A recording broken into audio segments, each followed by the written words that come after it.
Y es una de las razones por las cuales rogamos al Señor que pudiéramos volvernos a reunir.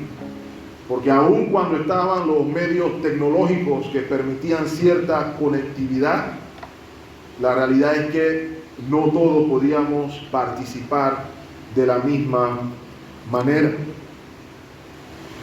La primera carta a los Corintios es la respuesta del apóstol Pablo a una serie de problemas y una serie de preguntas que se dieron en esta iglesia en Corinto.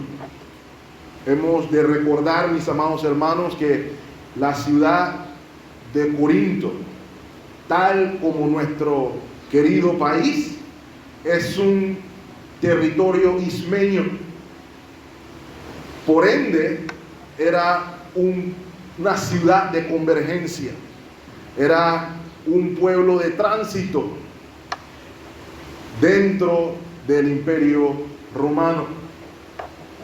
Y en este pueblo, en esta ciudad, convergieron un sinfín de ideas, un sinfín de religiones, un sinfín de filosofías, a los cuales el apóstol Pablo, en uno de sus viajes misioneros, hizo contraposición con el glorioso mensaje del Evangelio de nuestro Señor Jesucristo. Vimos pasajes, por ejemplo, en el capítulo 2, donde el apóstol le recuerda a los corintios que su mensaje era solamente Cristo y Cristo crucificado. Esta iglesia se encontraba lidiando con un grave problema de unidad. La iglesia estaba dividida en segmentos, en grupitos. Y no por COVID, como ahora, sino por enemistades, facciones, preferencias. Decían algunos, yo soy de Pablo. Decían otros, yo soy de Apolos. Y así sucesivamente, copiando métodos y filosofías del mundo y afectando la iglesia. Había un orgullo, había una soberbia en la iglesia, a raíz de que por la gracia de Dios estaban bendecidos por todos los dones espirituales. Se consideraban precisamente eminencias espirituales, a tal punto que estaban inclusive comenzando a mirar por sobre el hombro al mismísimo apóstol Pablo. Grave problema de unidad. Otro de los problemas que se estaba dando dentro de la iglesia, aún con toda esta jactancia que había, se estaba proliferando la inmoralidad sexual. Fuimos testigos en el capítulo 5 del caso de inmoralidad escandaloso, inclusive bajo los parámetros del mundo, y que la iglesia, aun cuando se jactaban de ser eminencias espirituales, no estaban haciendo nada al respecto. Y pudimos ver el efecto grave del pecado y cómo la iglesia debe actuar, no cómo la iglesia debe pecar, cómo la iglesia debe actuar en contra del pecado. Pudimos ver, hermanos, que un poco de levadura puede leudar toda la masa. Así que el apóstol exhorta a los corintios a que glorifiquemos al Señor no solamente con nuestro intelecto, no solamente con nuestras mentes o nuestros espíritus, sino que hemos de glorificar a Dios con todo nuestro ser. cuerpo y alma. Luego de lidiar con estos problemas evidentes, el apóstol comienza entonces a lidiar con preguntas que le hicieron los hermanos de la iglesia a él directamente, buscando instrucción, buscando guianza, buscando orientación. Y es en esa porción de la escritura donde vimos al apóstol hablar un poco acerca de el matrimonio y un poco también acerca del llamado al celibato o a la soltería. Ahí concluimos la semana pasada y hoy en nuestra serie nos encontramos en esta porción del versículo 17 al versículo 24. Hermanos, hemos titulado esta serie Un llamado para la iglesia hoy, porque vemos los principios aquí establecidos a lo largo de toda esta carta, relevantes para toda iglesia, incluyendo la nuestra.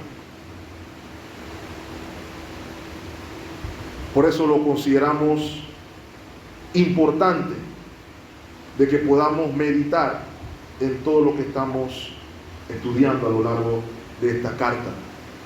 El mensaje de esta mañana en particular lo hemos titulado Viva su llamado. Viva su llamado. Y pareciera que el apóstol Pablo se va a salir un poco del tema del matrimonio. Para los que les gusta la lengua española y todos sus intrínsecos significados, eso es lo que se conoce como una digresión. El romper el hilo de un tema en un discurso, introducir algo que no tiene aparente relación con el asunto principal. Si hemos seguido la lectura hasta ahora, pareciera que el apóstol Pablo está hablando del matrimonio, está hablando de la viuda, está hablando de los solteros, y de repente está hablando de los circuncisos, de repente está hablando de los incircuncisos, de repente está hablando de los esclavos, y de repente está hablando de los libres. ¿Y eso qué tiene que ver con lo que el apóstol estaba mencionando hasta ahora? Es la primera pregunta que uno se haría. Pareciera que esa porción del pasaje no va ahí. ¿Ok? Pero no debemos olvidar, hermanos, esto es una carta. El apóstol está dirigiéndose en respuesta a una pregunta en particular. Y en la línea de argumentación es probable que haya recordado algo, por lo cual hace esta aclaración aquí. Y es lo que nos disponemos a ver. Aun cuando pareciera que es otro tema, créanme, hermanos, que va ligado directamente al asunto del matrimonio. Y permítanme mostrarles el porqué.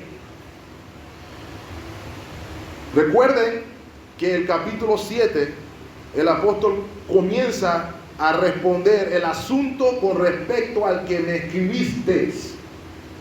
Bueno es no tocar mujer. Ese era el argumento. ¿Ok? Recuerden que habíamos hablado de que habían grupos en búsqueda de una excelencia espiritual aún superior y consideraban que la relación sexual era contrario a un deseo de una vida espiritual superior. Por ende, algunas personas estaban decidiendo, aún casadas, ya no voy a intimar con mi esposa.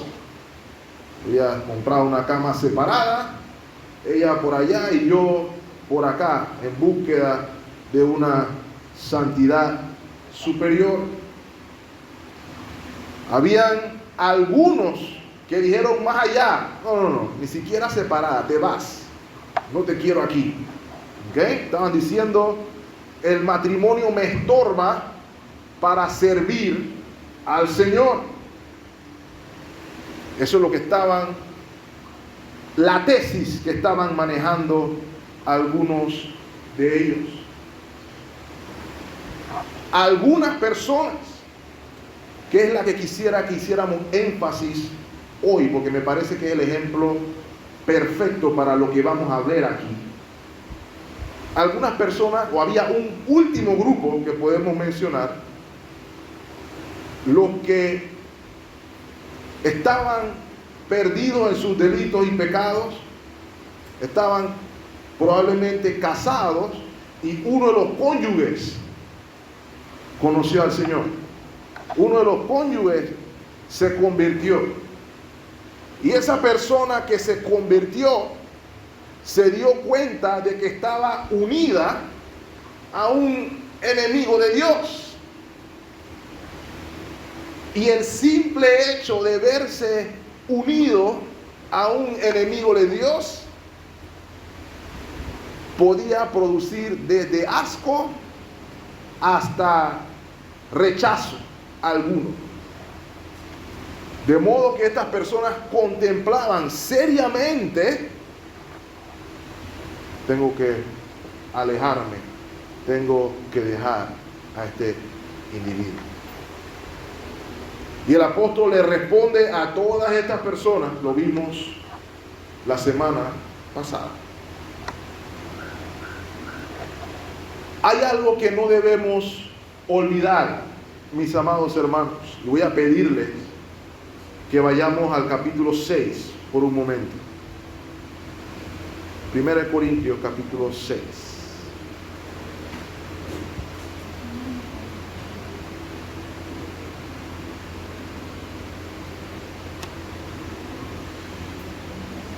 Versículo 9.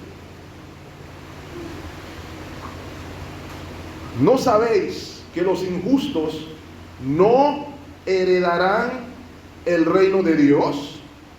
No erréis, ni los fornicarios, ni los idólatras, ni los adúlteros, ni los afeminados, ni los que se echan con varones, ni los ladrones, ni los avaros, ni los borrachos, ni los maldicientes, ni los estafadores heredarán el reino de Dios.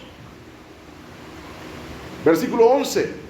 Y esto erais algunos, mas ya habéis sido lavados, ya habéis sido santificados, ya habéis sido justificados en el nombre del Señor Jesús y por el Espíritu de nuestro Dios. Como en toda iglesia, todas estas personas tenían un pasado. Todas estas personas tenían una historia, así como todos nosotros aquí tuvimos nuestra historia.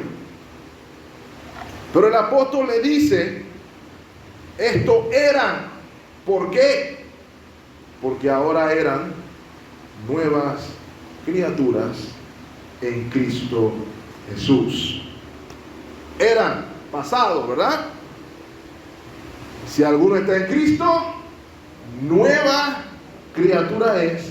Las cosas viejas, todas, no algunas, todas son hechas nuevas. Sin embargo,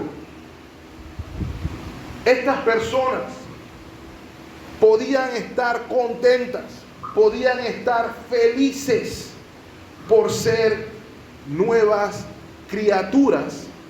Sin embargo, sus circunstancias, sus pasados, para ellos eran una cruz. De modo que algunos de estos creyentes estaban buscando cambios de sus circunstancias. Estaban buscando no solamente un cambio espiritual, algunos, como vamos a ver ahora, inclusive cambio corporal. Y por eso me parece que el ejemplo de el último caso mencionado, aquellos que se convertían con un cónyuge inconverso, es el ejemplo perfecto de lo que me estoy refiriendo aquí, hermanos. Ese hermano o esa hermana estaban contentos de ser nueva criatura, pero no estaban contentos con las circunstancias en las que se encontraban. Yo soy nueva criatura, pero estoy aquí amarrado con este hijo de Satanás o esta hija de Satanás. Literalmente hablando, es la interpretación de la incomodidad. De nuevo, hermanos, como vimos, el apóstol no condona la búsqueda fuera. Aquí el método a que se refiere el apóstol es en la condición en la que estás, en las circunstancias en las que el Señor te llamó, vive tu llamado. Esa es la idea general. Eso es lo que vamos a ver hoy.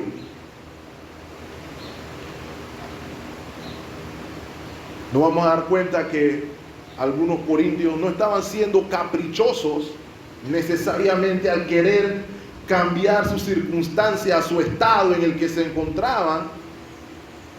Había un genuino deseo de una mejor condición. Pero vimos en el capítulo 7 que a los que estaban casados, por ejemplo, el apóstol Pablo le dijo: no dejes a tu esposo o no dejes a tu esposa. No lo hagas. ¿Ok? Pero los versos del 17 al 24 nos van a ayudar a entender por qué el apóstol Pablo está diciendo lo que está diciendo.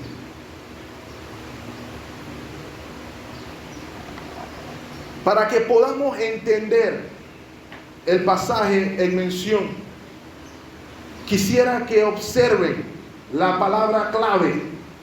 Hay una palabra clave que, si usted de lo que raya su Biblia, puede rayar aquí. La palabra clave es llamó. Llamó. Si usted se fija en el pasaje desde el verso 17 hasta el verso 24 de Primera de Corintios 7, va a ver la palabra llamó 8 veces. 8 veces.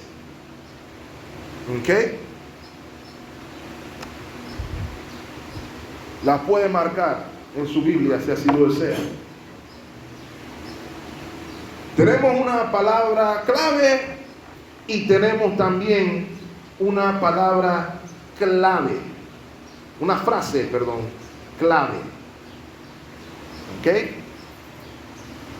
La frase clave se repite 3 veces. Se repite 3 veces en este pasaje. Y quiero llamar su atención a las 3 veces. La primera vez está ahí mismo en el versículo 17. Como Dios llamó a cada uno, así haga. Esa es la primera vez que sale la frase clave. La segunda vez que aparece la palabra o la frase clave es en el versículo 20. Cada uno en el estado en que fue llamado, en él se quede. Y finalmente, en el verso 24, cada uno, hermanos, en el estado en que fue llamado, así permanezca para con Dios. ¿Ok? La palabra clave y la frase clave nos indican qué es lo que está tratando de comunicar, o qué es lo que está comunicando, perdón, no tratando, está comunicando el apóstol Pablo a los lectores de la carta. Es por eso que nuestro título es Viva su llamado. Viva su llamado. ¿Ok? Vamos a ver el principio. El principio está establecido en el verso 17. Vamos a ver dos ejemplos de ese principio. Un ejemplo lo vamos a ver en el versículo 18 y el otro ejemplo lo vamos a ver en el versículo 21. Y finalmente vamos a tratar de aplicar eso que significaría para usted y para mí hoy. ¿Ok? Esa es la idea de lo que estamos tratando de hacer aquí. Entonces, lo primero que tenemos que ver, hermanos, ¿a qué se refiere el apóstol cuando dice en el versículo 17? Es en el verso 17 que lo comienza diciendo: pero cada uno como el Señor le repartió y como Dios llamó a cada uno, así haga. Esto ordeno en todas las iglesias. ¿A qué se refiere el apóstol Pablo cuando nos dice que fuimos llamados? La respuesta la da el mismo apóstol en la carta. Tendríamos que regresar al principio de la carta para recordar. Acompáñenme a 1 Corintios capítulo 1, versículo 9. 1 Corintios 1, 9. ¿Ok? Recuerden el saludo del apóstol Pablo. Él los llama santos. Y miren lo que dice el versículo 9 de 1 Corintios 1. Fiel es Dios, por el cual fuiste, ¿qué cosa? ¿Llamados a qué? A la comunión con su Hijo Jesucristo, nuestro Señor. De modo que cada vez que leemos la palabra llamado aquí, se está refiriendo a nuestra vocación en Cristo, a nuestra realidad en Cristo, de que somos salvos por medio de la fe en Él, y que en virtud de mi fe en el Señor Jesucristo estoy en comunión o estoy en unión con Cristo. De nuevo, por eso 2 Corintios 5, 17 nos dice: de modo que si alguno está con Cristo, no dice eso el versículo, ¿verdad? Dice en Cristo. En y con implican dos cosas diferentes. Con implica compañía. En implica unidad. ¿Ok? Si estoy en Cristo, estoy en unión con Él. Si soy salvo, es porque fui llamado a unión con Cristo. ¿Ok? De modo que, entendiendo lo que significa llamado, podemos ir viendo el primer principio aquí. Escuchen cuál sería el principio, hermanos.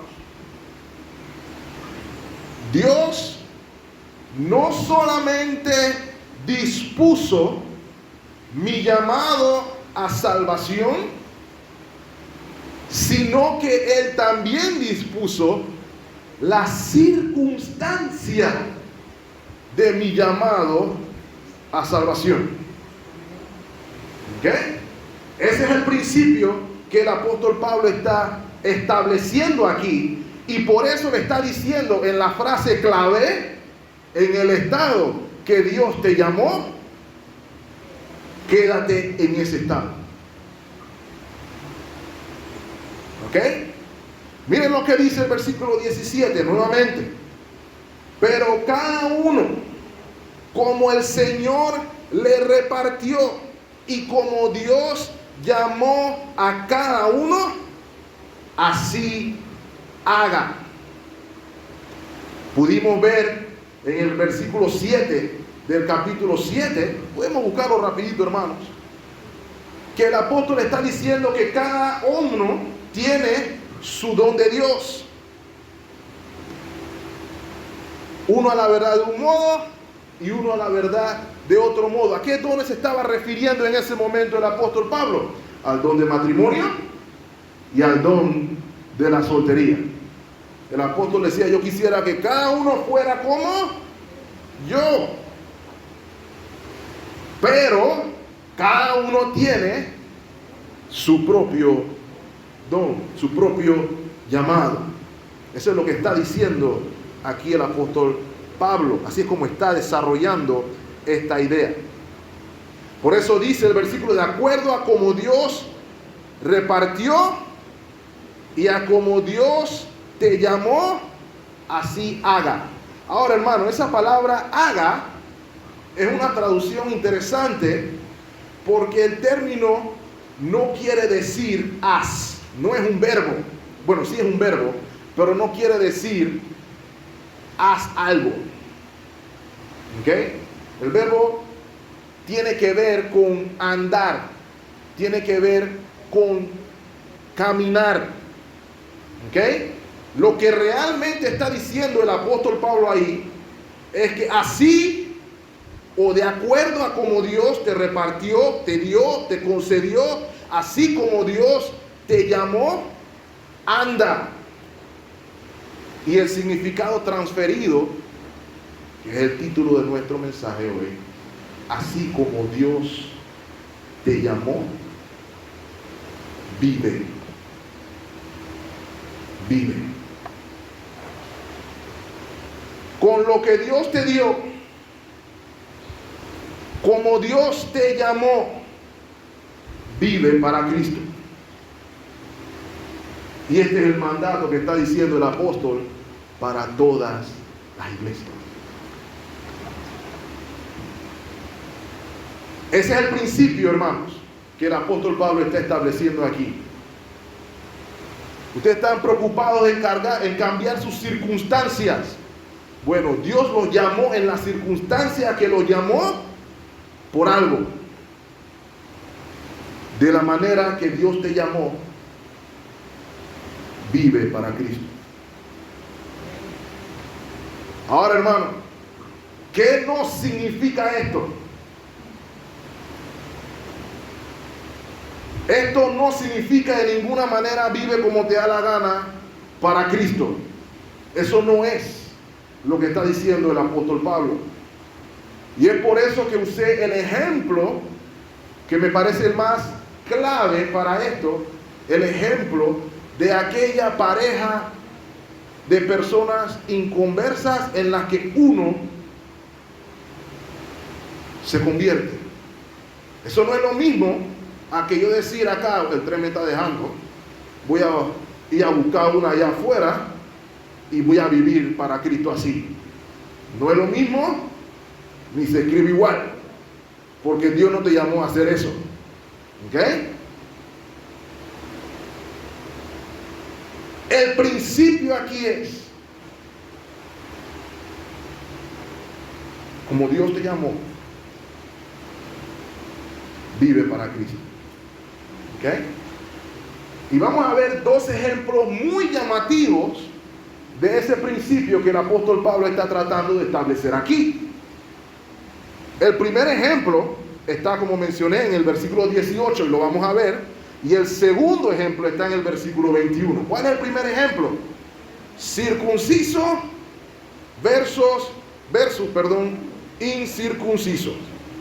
Y el segundo ejemplo es el de esclavo y el ejemplo de libre. Ahora, muchos de nosotros leemos esa palabra y no tiene mucha referencia para nosotros hoy. La mayoría de los hombres hoy están circuncidados. Hay algunos por ahí que no, pero la realidad es que a nadie le importa si te estás circuncidado o no hoy. ¿Okay? Así que ese ejemplo ahí, ¿eso qué quiere decir?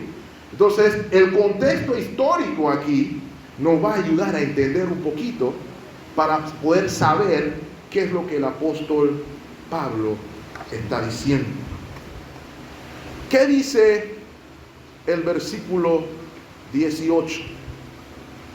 El versículo 18 dice: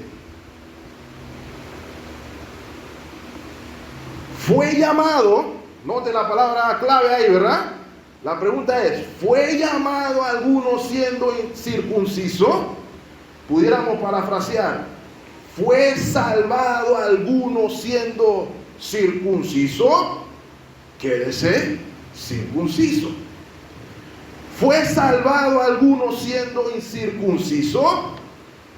No se circuncide. ¿Ok? Ese es el primer ejemplo que está estableciendo el apóstol Pablo. ¿Cuál es el contexto histórico ahí, mis amados hermanos? Por lo general, cuando usted lee la Biblia, ¿quiénes eran los que se circuncidaban? Un solo grupo étnico tenía esa práctica: los judíos. El resto del mundo, ciertamente se daban en algunos casos, pero la mayoría del mundo no. Especialmente la sociedad grecorromana. La sociedad grecorromana, donde estaba la iglesia de Corinto, consideraba la circuncisión como un acto de mutilación. ¿A qué me refiero? Que para un corintio, no tenía que estar en la iglesia, pero para una persona que viviera en la ciudad de Corintio, que un hombre estuviera circuncidado era equivalente a un hombre que se hace un piercing en la lengua, por ejemplo. O se hace un corte de esos raros que se hacen ahora, que voy a cortarme la oreja así para que se parezca a algún animal raro. O voy a picarme los dientes para que me vea demoníaco. ¿Ok? Todo acto de mutilación corpórea era visto con resquemor. Para un judío, por el contrario, ese acto, esa mutilación, era considerada la señal que lo distinguía como alguien especial. Pero, ¿qué estaba sucediendo, hermanos? Gálatas capítulo 5, versículo 1, por ahí. No versículo 1, pero en Gálatas capítulo 5, el apóstol Pablo se está dirigiendo a un grupo, a un grupo de judíos que estaban promoviendo dentro de las iglesias que era obligatorio circuncidarse para ser salvo. Lo llamaban los judaizantes. ¿Ok? Estos, Pablo tuvo que dirigirse fuertemente y recordarle los principios de la reforma protestante, valga la redundancia, que la salvación es solamente por gracia, por medio de la fe, no por obras, para que nadie se gloríe. Es por la fe sola que somos justificados. Y la evidencia que dio es que cuando Abraham fue justificado, cuando se circuncidó, cuando creyó. Cuando creyó. Dice la Biblia en Génesis 15:6, y le creyó Abraham a Dios y le fue contado por justicia. Si recuerdan cuando tuvieron en Génesis, ¿cuándo fue que Abraham se circuncidó? Capítulo 17, por allá. ¿Ok? Este principio establece el apóstol Pablo para recordarnos que la justificación es por la fe sola. Pero este grupo estaba diciendo en contra de la palabra de Dios: tienes que circuncidarte o no eres salvo. Para distanciarse de ese grupo, para distanciarse de ese movimiento, algunos judíos que se habían convertido por la gracia, por medio de la fe, decían: yo soy salvo, pero mis circunstancias me hacen parecerme a los judíos que están diciendo eso. Esa señal de mutilación me recuerda todo el tiempo que yo soy parte de ese grupo. ¿Y qué era lo que estaban promoviendo entonces algunos de estos cristianos? Escúchame bien, hermanos. Estaban inclusive, lo investigué, lo estaba buscando, tratando de hacer cirugías reconstructivas para volver a tener un prepucio. Y aparentemente había un procedimiento donde lo poquito que quedara trataban de estirarlo para ver si salía algo. ¿Okay? Hasta ahí, no voy a tratar de ser muy gráfico en eso. El punto al que voy, hermanos, es que la nueva circunstancia, la nueva realidad del ser nueva criatura, hacía esta persona querer desligarse de su pasado, de su herencia. Y por el otro lado estaban aquellos gentiles que decían: yo era como cualquiera de los que se menciona en la lista, yo era borracho y yo tengo mi cuerpo de gentil y yo me parezco a los gentiles, tengo que hacer algo para verme diferente a lo que yo era. Así que este otro grupo estaba diciendo: bueno, yo no quiero verme más como un gentil, así que yo me voy a circuncidar. ¿Ok? Ahora, hermano, me llamó la atención porque esto era un debate en la ciudad de Corinto. Porque ahora mismo yo no sé, de todos los varones que hay aquí, cuánto están circuncidados y cuánto no. Y honestamente tampoco me interesa saberlo, pero no es algo que esté visible. Así que yo me hacía la pregunta: pero ¿cómo es que entonces están estos hermanos discutiendo quién tiene y quién no tiene? Si quién sabe. Pero habían baños públicos en la antigua Grecia. ¿Ok? Y así es como se sabía. Los hombres tendían todos a entrar al baño público, todo el mundo estaba desnudo allá adentro. Mira, ese es uno de estos judaizantes, ¿ves? Ahí está, ¿ves? O este es uno de los gentiles. Mira ese judío, ese gentil incircunciso. ¿Ok? Esa era la manera en que se podía, es la única manera en que se podía saber, hermano. Entonces tenemos un poquito de contexto para saber entonces por qué el apóstol está diciendo entonces: ok, fuiste llamado siendo circunciso, quédate circunciso. Fuiste llamado o fuiste salvo siendo incircunciso, quédate incircunciso. Y en el versículo 19 nos está diciendo por qué. Miren lo que dice el verso 19. La circuncisión nada es, y la incircuncisión nada es, sino el guardar los mandamientos. No, pero pastor, ¿no quiere decir entonces que la circuncisión no es el símbolo del pacto y la unión? No, eso no es lo que está diciendo el apóstol Pablo. Esa no es la intención, no nos enredemos ahí. ¿Qué es lo que está diciendo el apóstol Pablo ahí? Lo que el apóstol Pablo está diciendo simplemente, hermano, es que la realidad espiritual es superior a la realidad corporal. Eso es lo que está diciendo el apóstol Pablo. ¿Ok? La circunstancia en la que fuiste llamado, la circunstancia en la que fuiste hecho salvo, no te define como individuo. Nada tiene eso que ver con tu vida espiritual.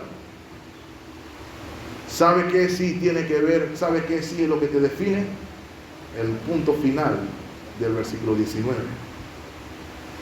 La circuncisión y la incircuncisión no son nada, sino ¿qué cosa? ¿Qué es lo que define a un creyente? No es de dónde vino, sino dónde está. No es cómo caminaba, sino cómo camina. Eso es lo que define a un creyente.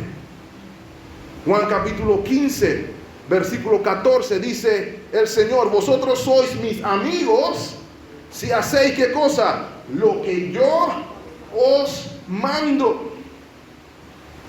Hay relación con Dios. Esa relación se traduce en obediencia a Dios. Primera de Juan capítulo 2, versículo 3. Voy a pedirle que lo busque, hermano, porque esto es importante. Primera de Juan capítulo 2, versículo 3.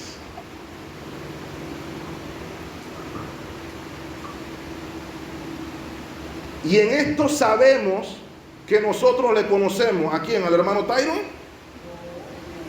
¿A quién? ¿A la hermana Marelis? No. Y en esto sabemos que nosotros le conocemos ¿a quién? A Cristo Jesús. Si hacemos ¿qué cosa? Si guardamos sus mandamientos. No, pero espérese, pastor, yo pensaba que si yo me había bautizado aquí, eso quiere decir que yo conozco al Señor. No necesariamente.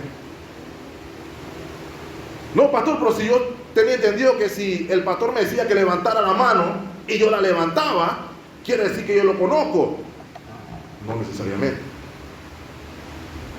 ¿Qué es lo que define si yo lo conozco o no? ¿Qué es lo que define si estoy en Cristo o no? Es si camino en obediencia a su palabra. Miren lo que dice el versículo 4. El que dice, yo le conozco y no guarda sus mandamientos, el tal es un mentiroso y la verdad no está en él. Las circunstancias en las que el Señor te salvó no te definen. Te definen tu relación con Dios a partir de ahí. Conociste al Señor y tu marido es inconverso. Ese marido inconverso no te define. Tu relación con Dios te define. Conociste al Señor y te había ya cortado todos los dientes para parecer una serpiente. Esos dientes cortados no te definen como creyente. Te va a definir todo el resto de la sociedad, pero como creyente no. Tu caminar con Cristo sí te define. Vamos viendo lo que está tratando de decir el apóstol Pablo. Mi circunstancia en la que me convertí no me definen. Por eso, en el estado en el que el Señor te llamó, quédate, vive para Cristo en ese estado. ¿Recuerdan lo que le decía el apóstol Pablo a la mujer que tenía el marido inconverso? Le decía, ¿qué sabes tú, mujer? ¿Qué sabes tú, hombre, si el Señor te utiliza para traer salvación a ese hogar? Cuando entendemos que Dios es soberano, cuando entendemos que Dios tiene o obra providencialmente, el creyente entonces puede decir que todas las cosas ayudan a bien, inclusive lo que puede parecer una circunstancia adversa. No obstante, hermano, no estoy diciendo aquí ahora busque la circunstancia adversa para entonces recitar esto. Eso no es lo que está diciendo el apóstol Pablo. Quiero dejar eso claro. ¿Ok? Mis circunstancias no me definen. Eso es lo que nos está recordando el versículo 19. Por eso vemos entonces la segunda frase repetida ahí, versículo 20. En el estado que el Señor, cada uno en el estado que fue llamado, en él se queda. Viene entonces el segundo ejemplo. Y el segundo ejemplo es más llamativo que el primero, en mi opinión. ¿Ok? De repente no está. Voy a rebobinar eso. ¿Okay? Este es el segundo ejemplo. No voy a agregar notas o comentarios a eso. ¿Okay? El versículo 21, vemos el siguiente ejemplo y lo hace con una pregunta. ¿Fuiste llamado siendo esclavo? No te dé cuidado, pero también, si puedes hacerte libre, procúralo más. Qué extraña declaración, hermano, ¿verdad? Imagínense que usted está, si pudieran, porque la esclavitud no aplica igual aquí hoy, aunque siguen existiendo esclavos, pero escuchen lo que quiero decir. Si yo soy un esclavo, no tengo derecho alguno, y viene mi pastor y me dice, eres esclavo, no te preocupes. ¿Cómo se sentiría usted? Eso no suena muy común, eso no suena muy normal. ¿Cómo que no me preocupes si no tengo libertad? Debería estar preocupado. ¿Okay? ¿Cuánta sangre ha corrido a lo largo de la historia por la búsqueda de la libertad? ¿Cómo que no me preocupe? Es por eso que de nuevo tenemos que ver cuál es el contexto aquí. El versículo 22, de nuevo el apóstol está poniendo un ejemplo en virtud de la realidad social que se vivía en la época. Y creo que esto es muy importante que lo podamos entender. ¿Okay? El esclavo, el término griego es duolos, si no me equivoco. Y esa figura aquí se refiere a una persona que le pertenece a otra literalmente. Le pertenece a otra persona. ¿Okay? No obstante, en la sociedad grecorromana no era una persona que se consideraba sin derechos. ¿Okay? No era como algunos esclavistas más modernos que decían que el ser humano, que el esclavo no era un ser humano. Eso se dio a lo largo de la historia en varias ocasiones. Sin embargo, en la sociedad grecorromana, amante de la libertad, los esclavos existían, pero eran considerados aún seres humanos. Eran considerados parte de la sociedad, el estrato más bajo, pero parte de la sociedad. ¿Cuál es la evidencia de que era parte de la sociedad? Lo podemos leer ahí, ¿verdad? Estaba en la iglesia. ¿Ok? En la iglesia de Corinto se reunían personas esclavas con personas libres, había personas ricas, había personas pobres, todos eran hermanos en Cristo. ¿Ok? ¿Por qué le menciono esto, hermanos? Porque la intención del apóstol Pablo aquí no es condenar la esclavitud. ¿Ok? Aquí no vemos al apóstol condenando la esclavitud, pero tampoco lo está aprobando. ¿Ok? Algunas personas en su interés de desprestigiar la escritura, ese libro apoya la esclavitud y la pérdida de libertad de los seres humanos. Sí y no. Porque hay una esclavitud que la Biblia apoya. La esclavitud al Señor Jesucristo. Esa esclavitud es bíblica y esa es la mejor esclavitud que hay, hermano. ¿Ok? Dice la palabra que somos siervos de la justicia. ¿Ok? De modo entonces que aquí el apóstol no está tratando de definir si una cosa, si la esclavitud es buena o no. Lo que está tratando de hacer el apóstol aquí es mostrarle a la iglesia que en la circunstancia social que usted se encuentre, usted puede ser pecador o puede ser salvo.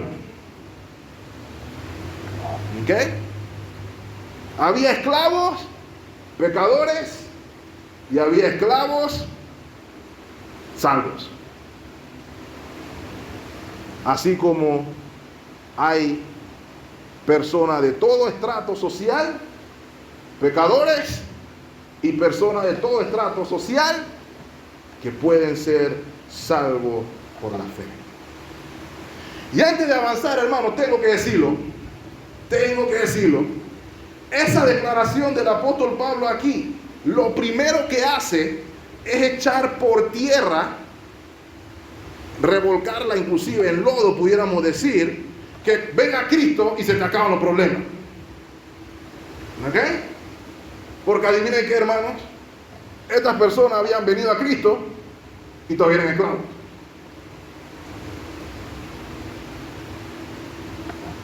Hay un falso evangelio corriendo por ahí.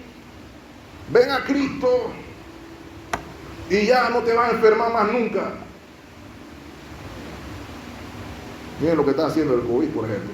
Y déjenme decirle que las cifras no distinguen entre salvos y no salvos. Todos se están yendo salvos y no salvos. Porque se fueron si estaban en Cristo. Ven a Cristo y tu marido va a volver. No necesariamente. Ven a Cristo y tu cartera va a estar así de gruesa. Esta declaración del apóstol Pablo aquí nos muestra que no es así. ¿Ok? Pero el apóstol está diciendo a los corintios como un ejemplo: el Señor te salvó siendo esclavo, no te preocupes. ¿Sabes por qué no te tienes que preocupar? Ahora voy a explicar por qué no te preocupes, porque hay otra cosa que hay que aclarar.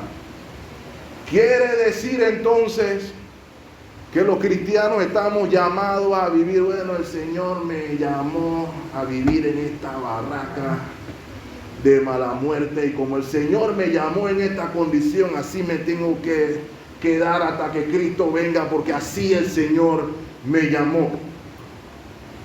Eso no es lo que está diciendo tampoco el apóstol Pablo. Y la evidencia está en el resto del versículo 21. ¿Ok? Había que leerlo, no podemos saltar ese versículo importante. ¿Fuiste llamado siendo esclavo? No te preocupes, no te afanes por eso. Pero también, si puedes hacerte libre, procúralo igual. El apóstol Pablo no está diciendo aquí no busquen mejorar su condición. ¿Ok? El apóstol está diciendo, si el Señor no permite una condición diferente, no te afanes. Eso es lo que está diciendo el apóstol aquí. ¿Y por qué lo está diciendo, hermanos? El versículo 22 es el que nos va a aclarar esa porción. Note lo que dice el versículo 22. Porque el que en el Señor fue llamado sin ser esclavo, siendo esclavo, liberto es en el Señor. Y eso no está diciendo ahora que el Señor te liberte de la esclavitud esa. ¿Ok? No es de esa esclavitud que se está hablando de la libertad del pecado. Y si fui llamado o si fui salvo siendo libre, ¿qué soy? Soy entonces siervo ¿de quién? De Cristo. Somos siervos de la justicia, como mencioné. ¿Cuál es el punto aquí, hermanos? Las circunstancias de mi pasado no me definen.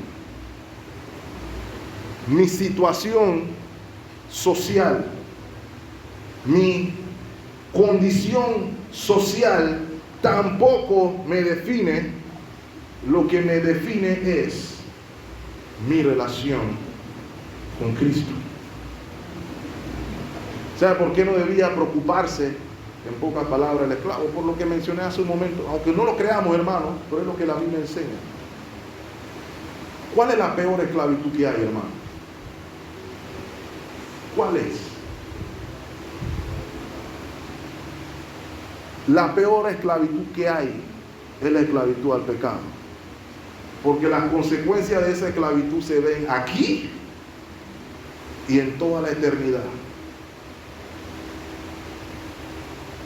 La persona que es esclava, pero conoce al Salvador, por lo cual es libre del pecado, está en mejor condición. Escúcheme bien lo que estoy diciendo, hermano. Está en una mejor condición espiritual que aquel que está libre, es millonario, tiene 2 casas, pero está sin Cristo. Porque ese es esclavo, pero del pecado. De modo que aun cuando mi circunstancia pueda no ser favorable hoy, el hecho de que tengo a Cristo ya cambia mi circunstancia. El hecho de que conozcamos al Señor en la circunstancia en la que usted se encuentre, cambia todo.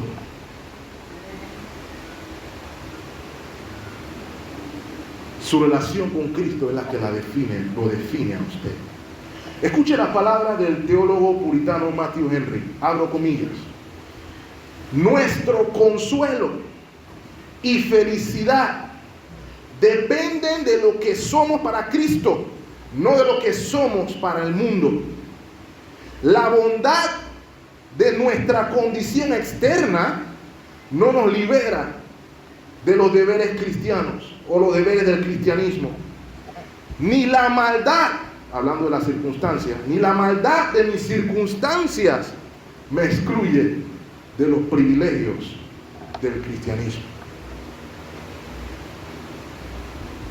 En la condición que el Señor te llamó, vive para Cristo. Y en la aplicación quiero que veamos, hermanos, qué puede servir o cómo podemos ver eso nosotros hoy. Pero mire lo que dice el verso 23, mientras terminamos el ejemplo 2.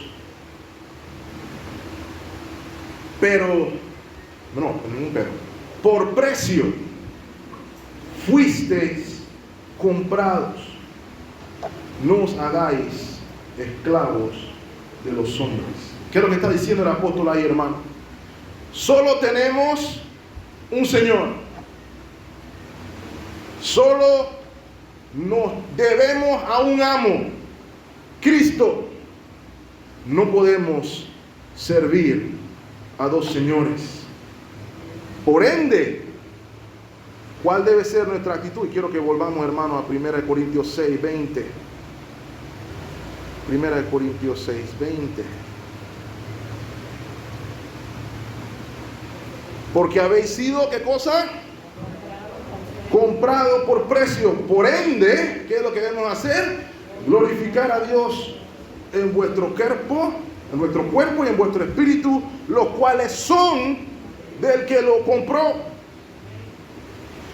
¿Qué es lo que el Señor nos está recordando aquí? Debemos dejar de enfocarnos en nuestras circunstancias y meditar en aquel que es providente en medio de la circunstancia. Él es el que te llamó en medio de esa circunstancia y como te compró. ¿Por qué te compró? Porque estabas esclavo del pecado. La Biblia nos enseña que estábamos muertos en nuestros delitos y pecados, pero en virtud de la obra redentora del Cordero, inmolado desde antes de la fundación del mundo, usted y yo hemos sido libres del pecado y llamados a vida nueva en Cristo Jesús. De modo que le pertenecemos a Él y en la condición que nos compró, en esa condición le servimos. En cuerpo y en alma. Porque ya no somos esclavos de los hombres. Le pertenecemos a Cristo y a nadie más.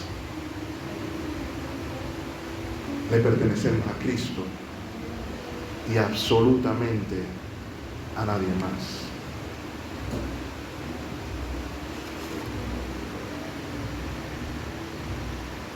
Dice Primera de Pedro, capítulo 1, versículo 18. Quisiera que la leyeran conmigo, hermanos. Primera de Pedro 1, 18.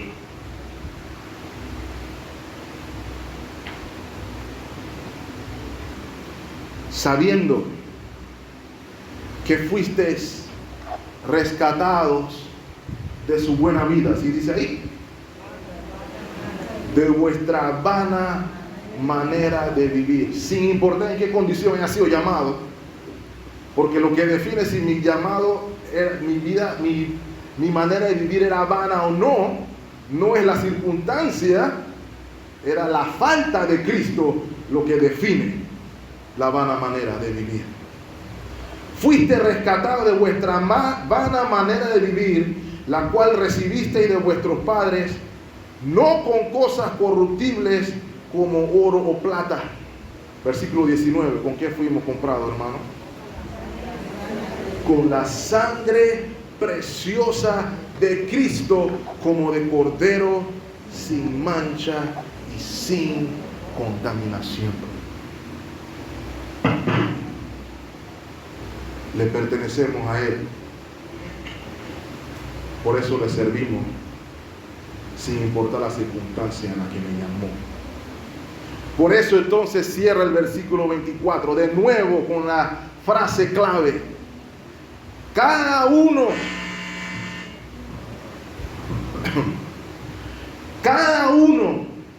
hermanos, en el estado que fue llamado, así permanezca para con Dios.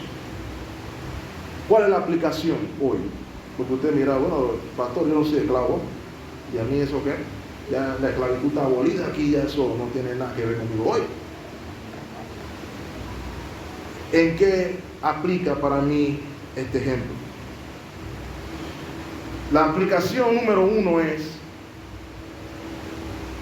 que la circunstancia en la que usted se encuentre hoy, mi hermano, mi hermana, no es lo que es verdaderamente importante.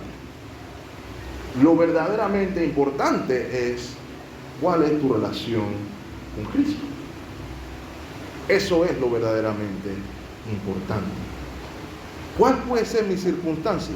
Podemos aplicarla al siglo XXI. Nosotros no consideramos al esclavo el estrato más bajo de la sociedad, pero sí consideramos a la persona pobre como el estrato más bajo de la sociedad. Y algunas personas dicen, bueno, como yo soy pobre, esta circunstancia me impide. Pero es lo que primero quisiera recalcar, hermanos. Ustedes saben que en Cristo Jesús todos estos estratos desaparecen. Gálatas 3:28 nos recuerda que en Cristo Jesús no hay judío ni gentil, no hay esclavo ni libre, no hay hombre ni mujer, porque todos somos uno en Cristo Jesús. ¿Por qué le estoy diciendo hoy esto, hermano? Porque vivimos en una sociedad posmoderna que ahora todo lo quiere dividir en estos aspectos. Los hombres acá, las mujeres acá, los ricos acá, los pobres allá, los negros acá, los blancos allá. Y esas son las categorías en que se está dividiendo la sociedad hoy. Y lo más triste es que se están dividiendo entre oprimidos y opresores. Los opresores son los ricos y los pobres son los buenos, los oprimidos. Los hombres son los machos alfa, los opresores, el patriarcado, y las mujeres son las santas féminas oprimidas. Eso es lo que está haciendo la sociedad.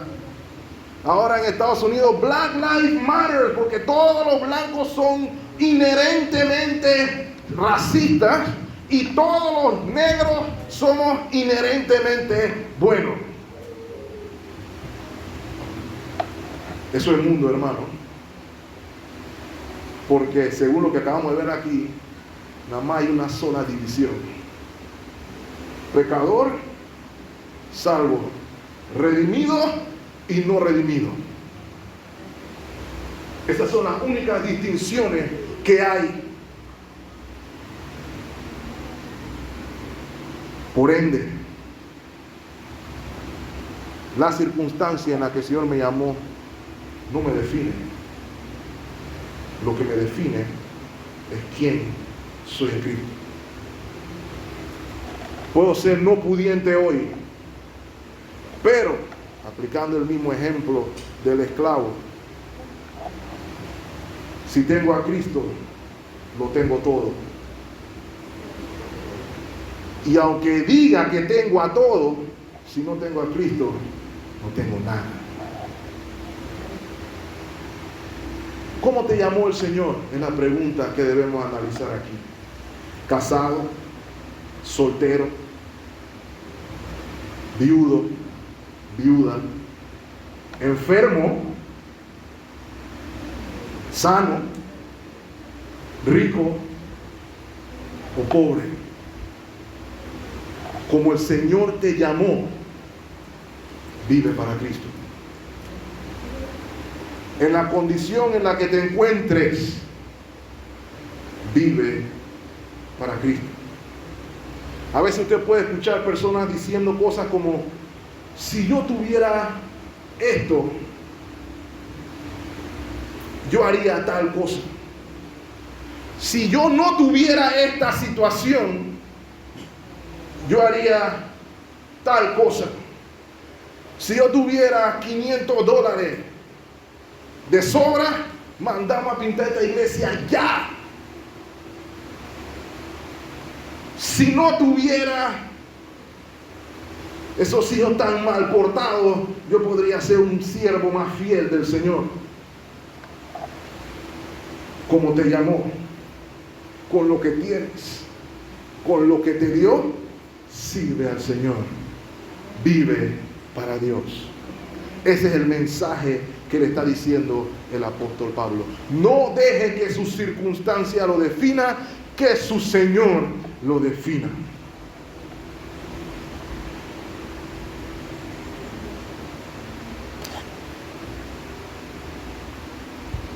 Voy a cerrar con la cita del reformador suizo Ulrico Zwingli, que dijo en una ocasión, y abro comillas: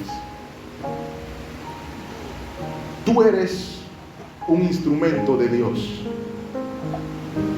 Él desea gastarte usándote.